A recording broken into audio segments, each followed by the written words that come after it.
جہاں سے میں پڑھتا یہ اس سے آگے پڑھتا. اور پھر میں نے اس کو کہا بیٹا تجھے قرآن یاد ہے؟ اس نے کہا یاد ہے. میں نے کہا کہاں سے یاد کیا ہے؟ اس بیٹے نے کہا کہ اپنی ماں سے سن سن کے یاد کیا. ظاہر ہے جو ماں کھانا بنائے قرآن پڑھے، وہ گھر کا کھانا تیار کرے قرآن پڑھے، بیٹے کو پانی پلائے وہ قرآن پڑھے، اور گھر کے کا جو بھی کام کرے قرآن پڑھے، تو پھر ظاہر ہے اس کے نتیجے میں اور بیٹے کو کھانا دے تو قرآن پڑھتے ہوئے دے، کھلائے اس کو تو قرآن پڑھتے ہوئے، بیٹے سے باتیں کرے وہاں بھی قرآن پڑھے، تو ظاہر ہے پھر بیٹا تو بختیار کاکی جیسا پیدا ہو گئی. یہی ماں تھی، یہی ماں تھی. ماں نیک ہو تو پھر اولاد بھی نیک ہوتی ہے. اللہ ہم سب کو ایسی مائیں نصیب فرمائے، اللہ سب کو ایسی نیک بیویاں نصیب فرمائے. رسول اللہ صلی اللہ علیہ وسلم نے فرمایا کہ دنیا کی بہترین نعمتوں میں عورت بہترین نعمت ہے، اور جس کو نیک بیوی ملی اس کو دنیا آخرت دونوں کی بھلائی ملی، دونوں کی بھلائی ملی.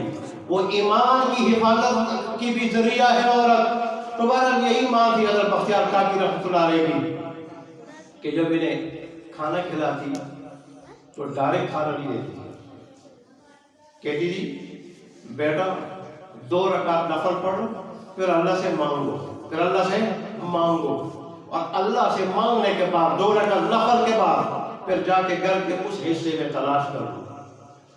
کبھی ایک جگہ بتاتی کبھی دوسری جگہ بتاتی، وہاں تلاش کرو.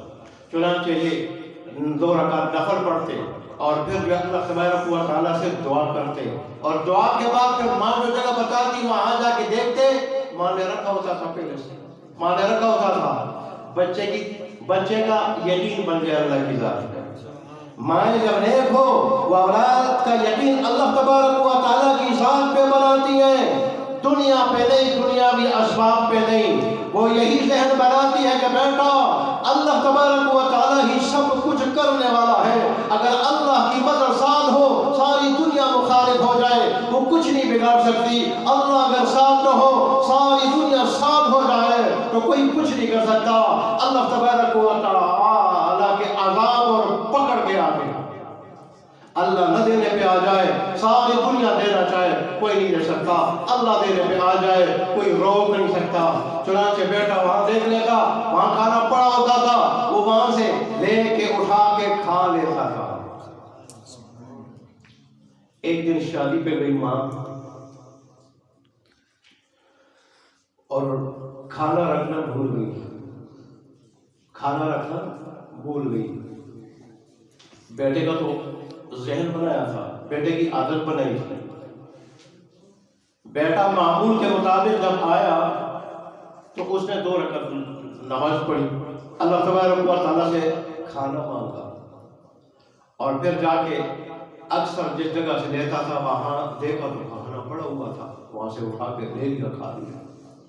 ماں کو جب بات یاد آ گئی بڑی ڈری گھبرائی کہ آج اگر بیٹے کو نماز پڑھنے کے بعد دعا مانگنے کے بعد اس جگہ کھانا نہ ملے تو بیٹے کا یقین اللہ تبارک و تعالیٰ کی ذات سے اٹھ نہ جائے کہیں کہ کبھی وہ نہیں بھی دیتا ہے کبھی وہ نہیں بھی دیتا ہے تو یقین خراب ہو جائے گا. تو ظاہر ہے پھر اس کا ایمان کمزور ہو جائے گا. ماں گھبراتے ہوئے دوڑتے ہوئے گھر آئی. جب دیکھا تو بیٹا نماز بھی پڑھ چکا تھا، دعا بھی مانگ چکا تھا اور وہاں بیٹھا ہوا تھا. ماں نے گھبراتے ہوئے پوچھا کہ بیٹا نماز پڑھ لی؟ کہنے لگا پڑھ لی. بیٹا دعا مانگ لی تھی؟ اماں جی مانگ لی تھی. بیٹا اس کے نتیجے میں کھانا ملا تھا؟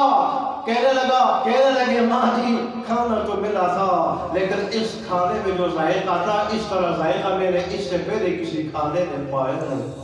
سبحان اللہ. اللہ تبارک و تعالیٰ بڑی غیرت والا ہے، بڑی غیرت والا. جب بندہ اس سے وفا کرتا ہے تو پھر وہ وفائیں کرتا ہے، پھر وہ دنیا آخرت دونوں میں نوازتا ہے. فرعون کی باندی ایمان لے آئی اور 2 بچیاں کے ساتھ، ایک دودھ پینے والی اور ایک ساتھ چلنے پھرنے والی. فرعون ظالم تو بڑا تھا، اس کو جب پتہ چلا کہ موسیٰ علیہ السلام پہ ایمان لے آئی، میرے سوا کسی اور کو رب مان لیا، پتہ چلا بلا دیا، بہت بڑی دیگ منگوا دی، دیگ میں تیل ڈالا، تیل کو ابالا اور پانی سے کہنے لگی کہ دیکھو باغ آ جا، اگر تو چاہتی ہے کہ یہ تیری بچیاں تیرے ساتھ رہیں اور تو خود جو ہے نا زندہ سلامت رہے تو باغ آ جا، نہیں تو تیرے سامنے پہلے میں بچوں کو ڈالوں گا، یہ بچیاں تیری جو ہے پکوڑا بن جائے گی تیرے سامنے اور پھر تجھے ڈالوں گا تیل میں۔